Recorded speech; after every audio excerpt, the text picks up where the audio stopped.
Hello, hi. Can everyone hear me okay?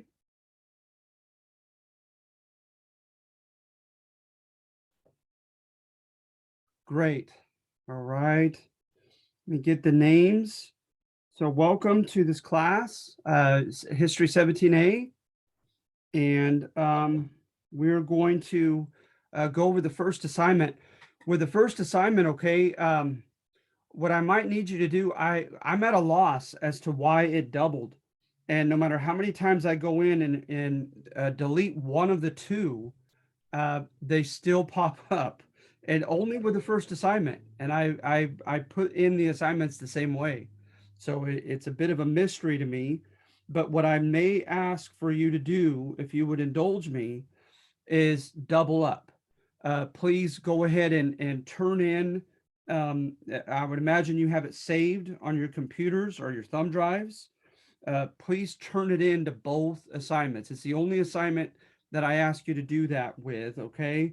Again, no idea why that first assignment will not cease from doubling up, but I would really appreciate it if you did. And again, my apologies. I'm at a loss. Um, my wife is pretty good with computers, and she's equally at a loss. We just can't figure it out, why it would do that on that single first assignment. So hopefully you had time to be able to look at the sample. Uh, let's see here, at the sample response, and hopefully that made a little bit of sense to you. It wasn't that great of a response. I had written it just the other day, but just that's about all I ask of you on these argumentative assignments. The Constitution assignment will be a little different. The War of 1812 assignment will be a little different. And but most of the 14, about 12 of them, will be in that that format. All right. And so, wow, we got a good crowd. This is great. This is a great dilemma to have, trying to put all these names in and give you your extra credit points for being here. So you'll notice, hopefully you had time to read my introduction and go over the syllabus. Most of the class will entail these argumentative assignments. You have 3 tests, multiple choice tests. Then you also have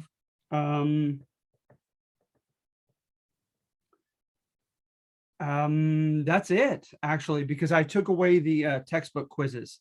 I felt like the semester was too short, and also a little bit for my own sake, because we are to turn in grades within 48 hours of the last day, and it's just crazy putting in 14 assignments, 3 tests, and 6 quizzes by that time, by the lapsing of that time.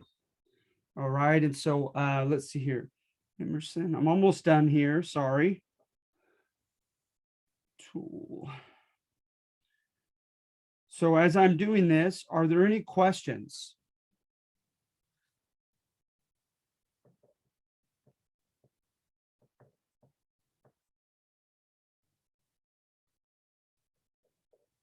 Okay, good. So I take it we're on the same page with that. Wow, what a turnout. Okay, so I finally finished. So now what I want to do is I want to share the screen. All right, let's go to the assignment itself. So notice all of these are deliberately one-sided, right? Oftentimes they represent a book that I have read, or a professor that I've sat under who had a definitive argument to convey about that topic. So with number 1, right, I think much is said on the intro. As you see here, let's take a look at the intro. If I can get there. The quest to decipher a thorough, accurate portrayal of Native American history before the arrival of Columbus has frustratingly been wrought with ambiguity and complexity. Scientific methods and tools have helped in the quest to put together an historical narrative, but they still fail to equip contemporary academia with sufficient knowledge to achieve consensus concerning many facets of Native American history. Studying Native American history before the arrival of Europeans conveys the frustrating and humbling reality that science can only get us so far. So then I chose that one, right? And nothing, oops, sorry. Let's stop sharing and share the response. So notice what I put here, the analysis, picking apart the thesis and conveying generally how it's being defended, right? So the analysis is somewhat of a summary, right? So I have here, section number 1 of the Native American handout states that modern science can only get us so far, I quote it, in formulating an historical narrative of what happened. The section begins by granting a concession to the oppositional argument that methods like carbon-14 dating, dendrochronology, thermoluminescence dating, stratigraphy, and isotope analysis shed light in forming an historical narrative. It then pokes holes in such methods, showing their limitations and citing exceptional circumstances in which those methods will fail to yield definitive information. For instance, it states that dendrochronology will not work with complacent trees, and that carbon-14 dating will not provide an accurate chronology if the amount of C14 in the atmosphere has not remained constant. The primary part of the evidence, I can't see the far right, used, however, is in refuting C. Vance Haynes' thesis of Native Americans migrating from the steppes of Asia just 13,000 years ago. So notice I just kind of sum it up. I give an example of what the definitive argument is conveyed in that section, and give at least an example or two as to how it's being defended as far as logic, pathos, facts, etc. But then the evaluation follows, right? And it doesn't have to be long. The writer cites his or her facts relatively faithfully and uses examples in support of his or her thesis that science cannot provide a definitive historical record. However, the concession to the opposition seems conveniently limited, as there must exist plenty of hypotheses garnered from the mentioned methods that have passed the test of time. Shouldn't we continue to work around the limitations of such methods rather than lose hope in them just because one scientist got it wrong concerning the arrival of Native Americans? So then, right, I'm critically assessing how credible I believe the thesis is. And in my case, right, I'm being a little critical and saying that I don't believe that while evidence was conveyed in support, used in support of that thesis, that it's not completely convincing. It's not sufficient, right? That even with knowledge of those limitations, that we shouldn't throw the baby out with the bathwater just because there are limitations and there have been certain hypotheses that have proved wrong. It doesn't mean we should throw out all of these scientific methods. So anyone have any questions on that? All right. So now I want to jump to my PowerPoint. All right. So I'm going to jump up here. So let's see here. I want to go. So we've talked about the methods, right? Let's see. So this is what I would have done had I done a definitive like lecture on this. And for the sake of time, I'm not going to do that. And by the way, I'll be happy to post this PowerPoint if it's even at the least helpful for you. But normally I try to go over ambiguity over the origins of Asian ties of Native Americans, of their origin story, which we kind of covered in number 1 of the argumentative assignment. Then most, quote, civilized regions, civilized is a relative term, obviously, and we'll get into like the undergirding criteria used to decide if just how civilized a tribe or region supposedly was. Number 3, commonalities amongst Native Americans and diversity amongst them. And so, yeah, an interesting side note here is that we also, in addition to the methods mentioned and described in number 1 of your handout, Uh, they also had stelae and codices, which is very, very intriguing. The stelae are petroglyphs written on stones, large standing stones, and particularly the most famous, right, is the Mayan system, very sophisticated. It had oftentimes a number, a hieroglyph or petroglyph, a picture that represented an idea, concept, etc., and then also a phonetic sound. And the three coalesced into telling a story. As you see there, for instance, with a line is 5 years, a dot is 1. So you have a line and 4 dots, that's 9 years later. And then it goes up by the 20s. And so then the next level up high, you discern the number from the dots and lines and multiply by 20, and then multiply by 20 more, etc. So that their number system went up very high. And then the codices, the Spanish got their hands on those. Very famous, a guy named Sahagún, Bernardino de Sahagún, and other priests that came from Spain. What they did is they got the young Aztec nobles and other Native American noble young men who had been trained in these hieroglyphic writings to be able to discern them, right, to decipher them. And they had them translate the messages in these codices, these books, from this hieroglyphic writing to Castilian Spanish. And then from Spanish, we have it to all sorts of languages, including English today. So I would recommend, if you ever had time on the side, probably not during this semester because you're going to be busy, but you can go to a local library and look up codices, and they're oftentimes named after their patrons who paid for the project to be done. So oftentimes there was Spanish surnames, so Codex Mendoza, another Codex Ramirez. Take a look, and they're fascinating. These pictures, and then they have a written description to the right of the pictures describing some facet of Aztec lifestyle, culture, history that that's being conveyed. All right, and so then you have in the 1990s, they did a DNA sample of Native Americans and steppe Asians, and they found that certain genetic markers that are very rare, like the Diego allele and the GMAT, were found in much more in much higher percentages amongst them, suggesting that they could have DNA ties. Then you also have, and we already talked about these types of things, carbon-14 dating, stratigraphy, isotope analysis, etc.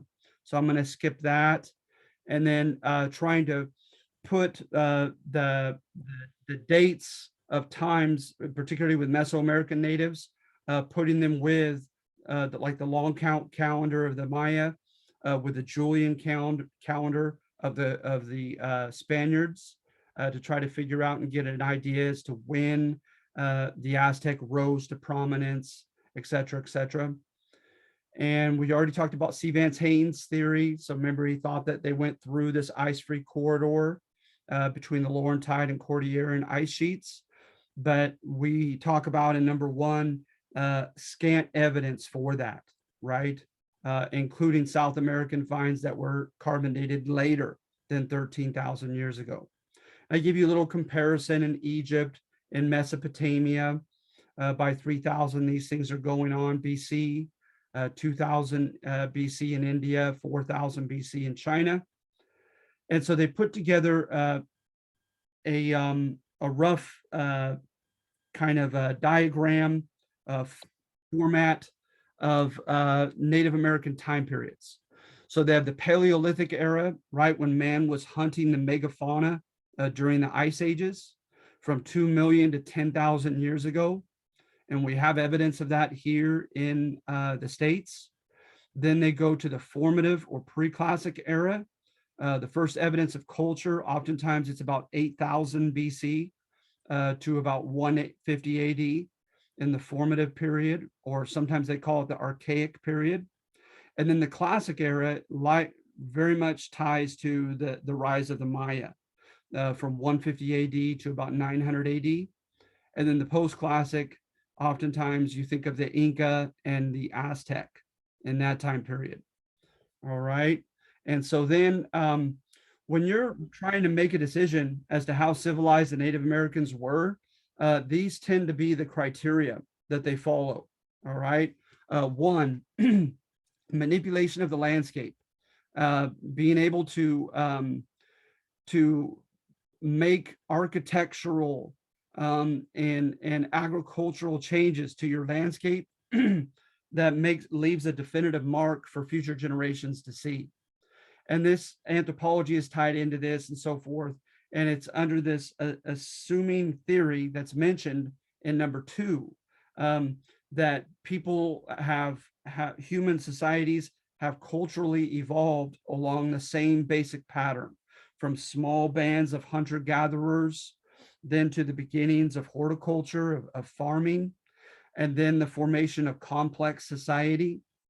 And then with complex society, just namely like a sacerdotal or a priestly class, that's an elite group that prays and does rituals over harvests, because there's so many variables outside your control, right?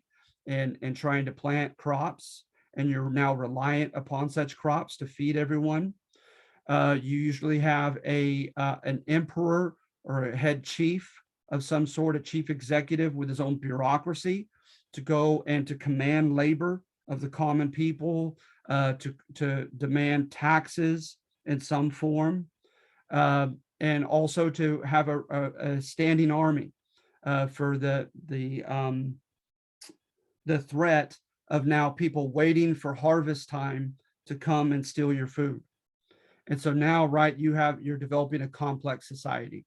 You also have artisans or skilled workers who build, who handcraft pottery, tools, weapons, clothing, jewelry, and other aesthetic things, etc.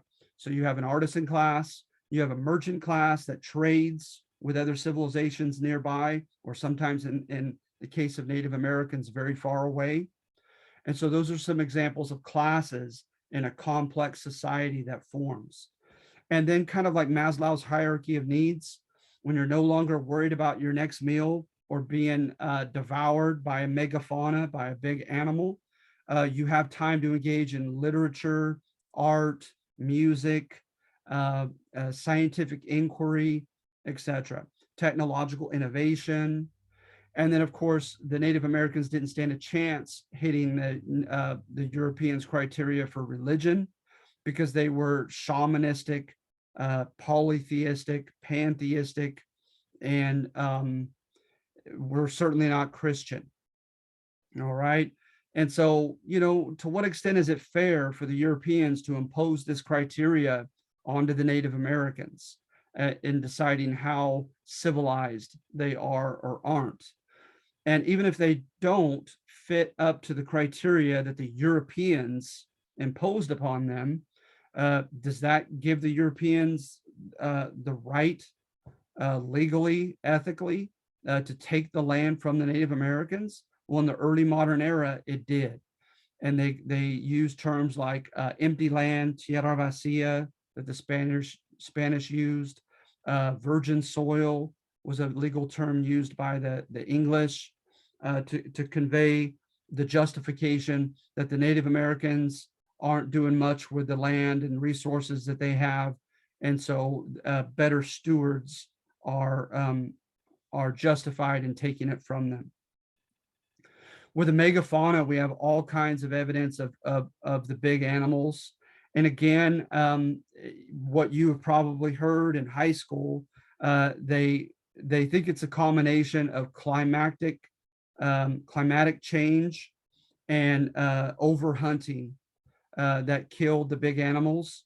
But we had sloths, giant beavers, camels, lions, cheetahs, mastodons and woolly mammoths, all kinds of big animals that came to extinction.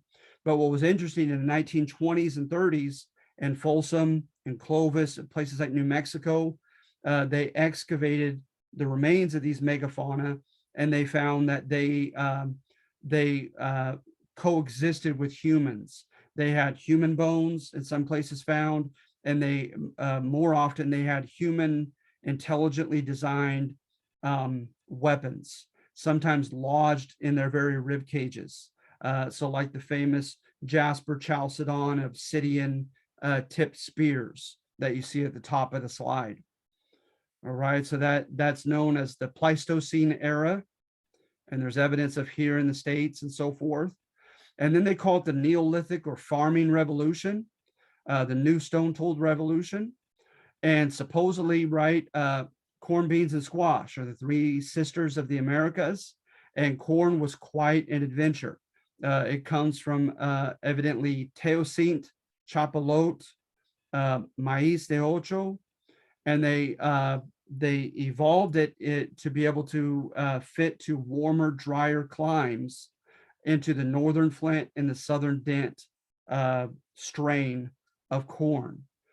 And I can't begin to tell you what accelerating mass spectroscopic analysis is, but supposedly it's pretty effective in ascertaining about when certain crops were devised as hybrids. So at any rate, of course, first in Mexico and in South America, and then they found their way up to the excuse me, up to the northern states, particularly first in New Mexico and in the Southwest.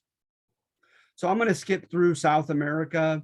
Remember the Olmec by 1800 BC, very impressive by European standards, writing, masonry, trade networks, ritual centers, their use of the zero, just like the Babylonians. Their knowledge of astronomy was incredible, and they're credited for the origin of the Mayan language. And then Teotihuacan, they go back and forth. Is it Zapotec? What people exactly? It's mysterious. Devised Teotihuacan, the Aztec revered as the city of the gods in Mexico, but just a very impressive city, architecturally, astronomically. Their use of water and sewage, their famous ball courts where they played their famous ancient game. And then the Maya and their stelae, their pyramids, everything lined up with the planet Venus and the sun and moon. Venus was tied to Quetzalcoatl, the rising star, the epic in which he rose from the underworld as the planet Venus. And so yeah, just very, very intriguing facets to Mayan civilization. And then the Mexica or the Aztec. And the Aztec, had limestone pyramids, moving bridges. They had a school system, a two-tiered school system. They had libraries and zoos. They had very highly concentrated cities like Tenochtitlan.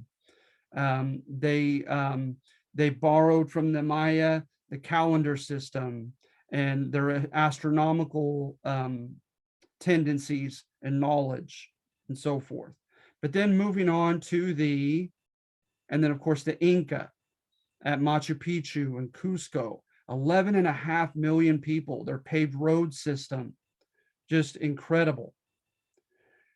Firstly, the argument goes is in the Southwest. Now, this may change, you guys, as they're learning more and more about the Adena, A-D-E-N-A. The Adena are a Mississippian people, and there are a lot of mysteries to the Adena, and they keep dating it further and further back. But until then, until more definitive information comes to the surface, they still contend that it's ironically, the arid Southwest that first met these criteria of civilization. The Hohokam, the Mogollon, and the Anasazi.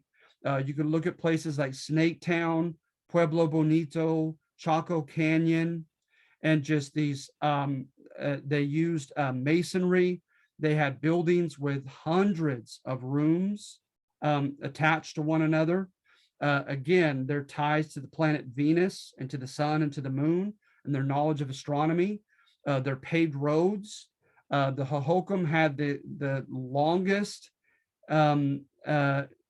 irrigation system, a system of paved canals, some 10 feet deep and 30 feet wide, that used to, with reservoirs, etc., to catch rainwater and take water from the Gila River and Salt River there in the Southwest. Just very impressive. I would love to see these places. I have not yet had the opportunity to do so, and I love to travel. So yeah, you have the Pueblo. Obviously, the Spanish called them city people, right? Because they had these pueblos, these cities that were very impressive. Then the narrative next goes to the Mississippian mound cultures. And the mounds were ceremonial burial places, kind of like the Egyptian pyramids. And just very interesting when they look into the Adena. Curious things like they had a swastika. They had a 102-foot length bird monument of white glittery and blue glittery stones. And you find it all the way up in the Ohio Valley by the Great Lakes, down to West Virginia and even Georgia. The height, mysteriously, is incredibly anomalous of the great kings that they buried, they interred in these mounds. Many of them as tall as 6'6", which is very anomalous for that time period and for their contemporaries. Just some interesting things. So they had a priestly elite, a warrior elite. Now the Adena were not even, at least by 1000 BC, they were not even horticultural. They were still technically hunters and gatherers, but yet they organized people for these major public works and signs of with pottery and tools and weapons and other accoutrements of what the Europeans considered civilized. And so much for the easy dichotomy between hunter-gatherers who are uncivilized, and then horticulturalists, farmers who become civilized. And so the Adena kind of poke a hole in that dichotomy. But they had celestial observatories, as they did in the Southwest. Just a lot of serpents in the motif of the cities. The big one was Cahokia and St. Louis. All right, so in Cahokia, its rise wasn't until about 1000 AD, they believe, but a religious and military hierarchy, irrigated farming, villages of thousands of inhabitants or more, extensive trade. They did trade with people from the Dalles. The Dalles is all the way back at the Columbia River, and I believe present-day Idaho. And so from Missouri, that's pretty far. And so very extensive trade. And then the lower Mississippians, by the late 1600s, they were dictating terms to the French and the English newcomers over trade, diplomacy, war, etc. And then also what's interesting is when you look at certain tribes like the Cheyenne and other tribes of the old Midwest in the Great Lakes area, is some of them, did not follow this neat pattern devised by anthropologists. Some of them became horticulturalists early on, and then for various reasons, they gave up farming and went back to hunting and gathering and chasing the buffalo on the Great Plains, for instance, because that's the image we get, right? When we think of the Great Plains, northern or southern, people on horseback chasing buffalo. Well, horses became extinct for quite some time until the Spanish reintroduced them. So most of the time they hunted them on foot. But for a long period of time, in what would be considered like the medieval time period back in Europe, um, there were many horticulturalists, many farmers in the even in the Great Basin, known as like the Fremont culture, that farmed in the arid Great Basin between the Sierra Nevada and the Rockies, and farmed on the Great Plains east of the Rockies. And then they regressed, they changed over time and went back to hunting buffalo on horses, etc. And there was a lot of movement. There was constant movement, constant synthesis.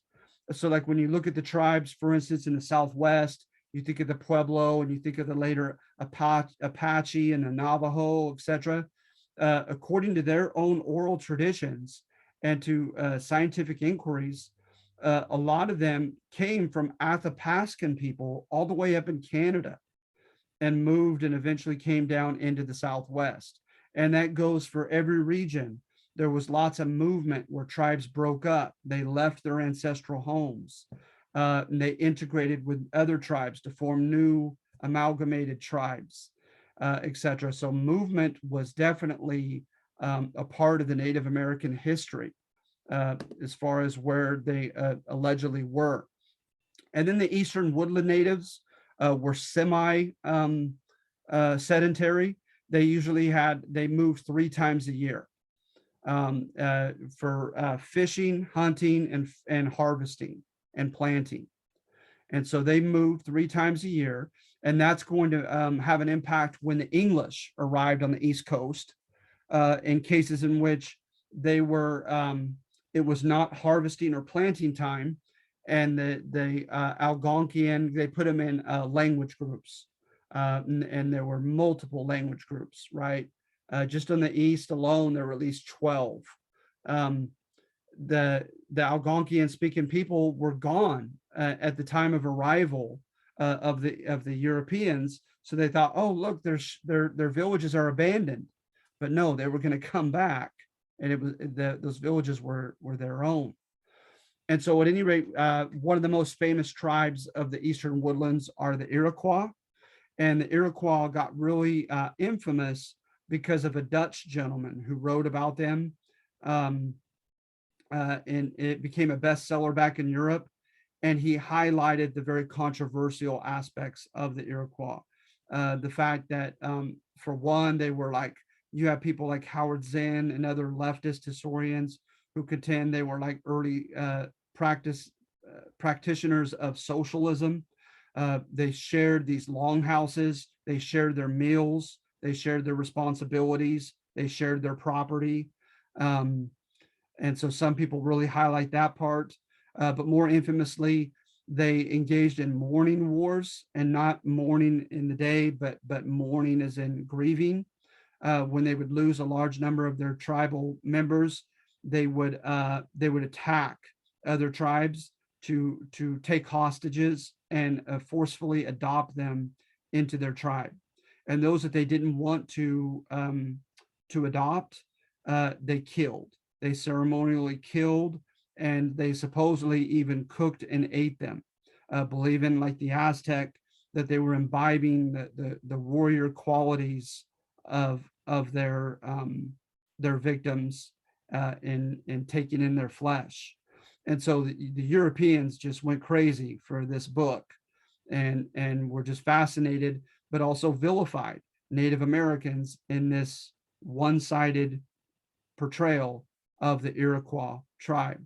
But then the Iroquois tribe also practiced what Benjamin Franklin gave them credit for, origin of our federal republic, as far as checks and balances, a balance between democratic rule and appointed elder rule, and then a combination of local autonomy with the central powers that could at times overturn the local decisions.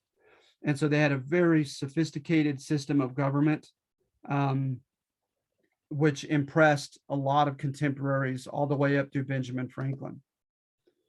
All right. And so then with the Western tribes, um, in California, there was no cultivation. They were called diggers. And so the Spanish kind of dealt with them paternalistically, right? Like they were kind of innocent, ignorant children, and they were going to teach them the proper ways of living, etc. Because they saw the fact that they were living as hunters and gatherers as evidence of their primitive nature. And then when you go up to the Pacific Northwest above us of the coast of Oregon, Washington, and Canada and Alaska, they were kind of like the Adena, a very curious combination of being hunter-gatherers,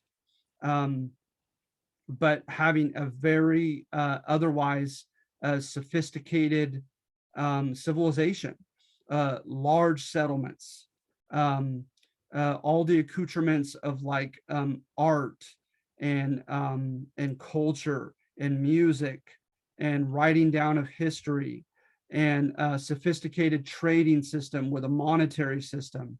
And others were very impressed by the Pacific Northwest natives, despite the fact, like the Californians on the West Coast, they did not technically engage that they observed in agriculture.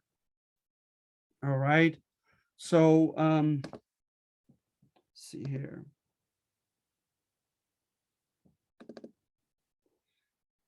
So with number 2, what you're looking at, right, is trying to defend the Native Americans, right?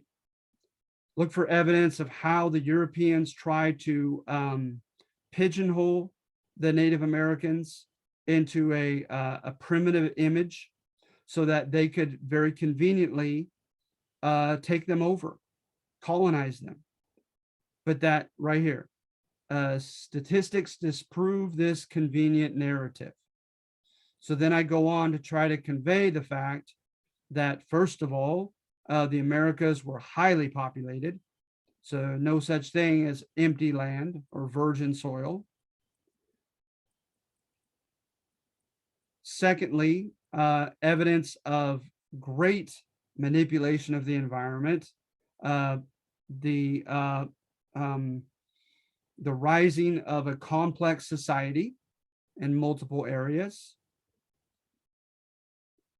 the achievement of a material culture with music, literature, astronomy, right? And so basically, irrigated farming, etc. I'm boasting of the Native Americans on number 2 and saying that portrayal is not fair, it's not accurate. Now with number 3, please make sure that you catch the caveat here is I'm contending, right, that the Europeans did not have a right, okay, because some students have misread this, just a few. I'm not conveying on number 3 that the Europeans had a right to colonize the Native Americans because of the Native Americans' religious practices and paucity of capitalism and of private property notions. I'm not saying that at all. They had no such right. I'm saying just it is what it is. It was what it was. That because of those common Native American characteristics, Europeans capitalized on such in justifying taking them over. Okay? But I, as the writer, am in no way okay with that, but just that it was what it was. So this gets into a lot of religion, right? And so the idea that, despite so many differences and such diversity amongst Native Americans, you have certain religious um, tendencies, practices that are found uh, throughout a myriad of regions in the Americas. So, for one, right, is that pantheism, the idea that there's a great spirit and the great spirit is in all things, including inanimate objects, rocks, trees, rivers, etc., but also all living beings, connecting them, animals and people.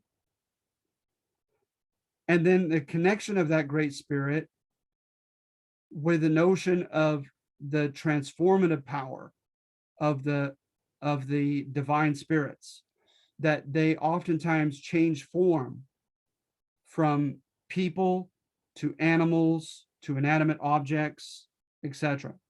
So hence everything is made sacred. So hence there need to be purification rites in which you have a shaman of some sort, and he intervenes from the material realm into the metaphysical realm and tries to placate the great spirits and trying to convince the animals that they hunt or fish, for instance, to give themselves up as food voluntarily.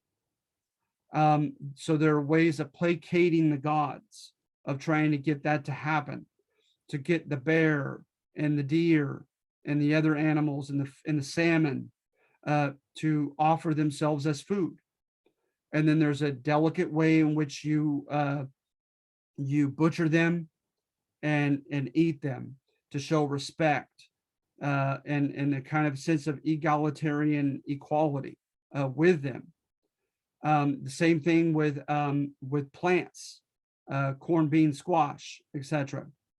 That there are spirits over the rain. There are spirits of fertility of the corn itself that need to be placated in order to receive a good harvest, etc.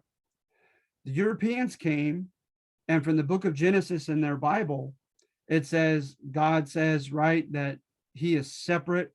He is in heaven. He's not in rocks and trees and deer, etc. And that he grants Adam and Eve dominion over the other creatures, right? And says, you are stewards responsible over the other creations. So hunt and kill as you need to. They're there for you. They're subordinated to you. That human beings are at the apex of the Judeo-Christian God's creation story. And so when they see the Native Americans do this, they think that it's idolatry, that it's casting God in the image of a coyote, of a deer, of an ear of corn, etc. And so they're going to look condescendingly at this practice. All right.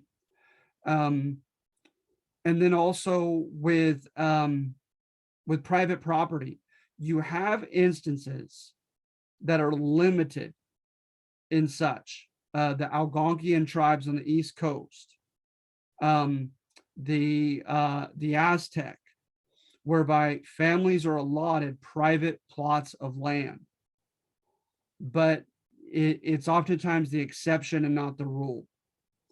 And so oftentimes land use was usufruct in European terms. You are granted momentarily land to use, but you don't own the land because the land belongs to the Great Spirit and it belongs to everyone, again, tied to their religion.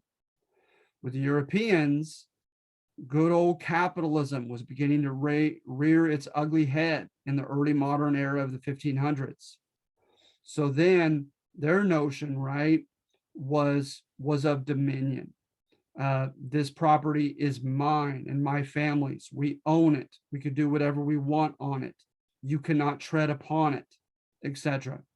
And that's going to lead to a lot of misunderstandings when tribal leaders are going to say, okay, English, you could have use of this property right here in Jamestown, or this property right here in Plymouth. But that's up for renegotiation in the future. And the English are like, no, this is ours. We could do whatever we want with it, etc. So that lack of familiarity with modern notions of capitalism, of private property, also hurt Native Americans, and was just another reason for the Europeans to look down upon them as primitive. All right, so are there any questions to numbers 1, 2, or 3?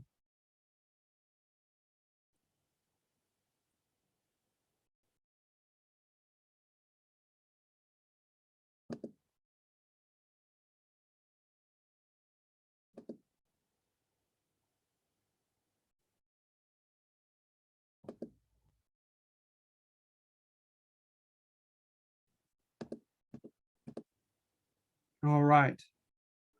All right, so we're going to meet again on Thursday.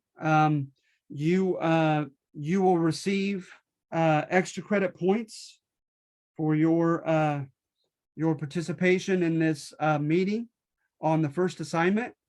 So it's out of 50 points, so you could possibly get 55 out of 50. And trust me, those will add up and give you a lot of wiggle room when it comes to taking the tests. To be honest, in particular, test 2 seems to often constitute the lowest score of my students. And so you're buying yourself some wiggle room with these extra credit points. So I appreciate it, you guys. And I hope you guys feel, can I get any thumbs up or any chat yes or something from someone that you guys are with me on this? You have a basic familiarity now of what is expected of you. Thank you, Isabella. All right. So you'll get used to this in no time, okay? So 12 of your 14 assignments will be like this. All right, well, thank you, you guys. It's nice to somewhat meet you. Again, Canvas, message me if you have any issues as the primary avenue of communication. And like I said, if you would, I believe I'll send it as a message just on the first assignment alone. Double up if you would. Play it safe and send your assignment to both versions of assignment 1 if you would. I would greatly appreciate that. All right, you guys, thank you. You guys have a great day, and I hope to see you Thursday at 1 o'clock. Welcome to the class.